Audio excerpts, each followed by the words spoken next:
to our top story. It was a very tragic situation, ultimately.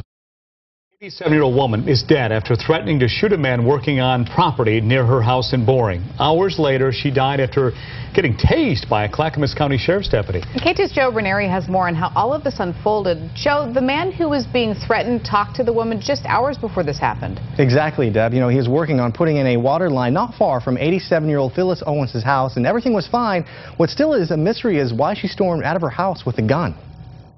Big Valley Woods Mobile Home Park is quietly tucked away in rural Clackamas County. Reported there was a woman outside threatening with a handgun. But that changed yesterday afternoon after 87-year-old Phyllis Owens came out of her house with a gun, yelling at a man who was working on a piece of property nearby, saying she was going to shoot. Now, it was soon discovered that there was a gentleman that was installing a water line to this residence.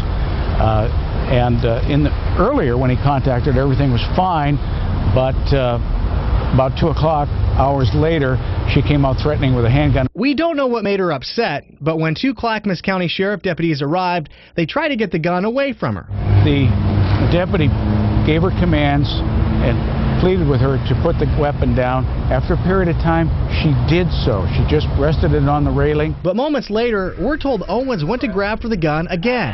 One of the deputies felt comfortable enough to transition from lethal force down to non-lethal and used a taser. He felt that this would minimize the situation. The deputies tried to revive her after she wasn't responding, but she later died at the hospital.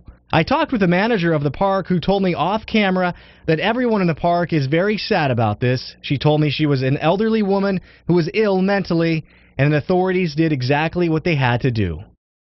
Now, we found out this afternoon that the cause of death was from her long battle with heart disease. The medical examiner, Dr. Larry Lumen, told me the role the taser played is still under investigation, but just a sad situation in all this. Very tragic. Yeah. No question. Joe, thank you, sir.